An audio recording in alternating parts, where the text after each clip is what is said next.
అసూయని గనక మీరు కంట్రోల్ చేయకపోతే మరి చెప్తున్నాను, నాశనం అయిపోతారు.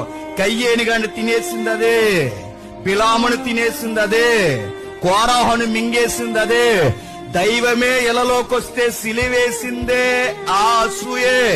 శాస్త్రులు పరిశీలికి జ్ఞానము ఈదుల్లో కేకలు వేస్తున్నా వాళ్ళకి ఆ జ్ఞానవాక్కులు చెవికి వినపడకపోవడానికి ఆయనంటే అసూయ.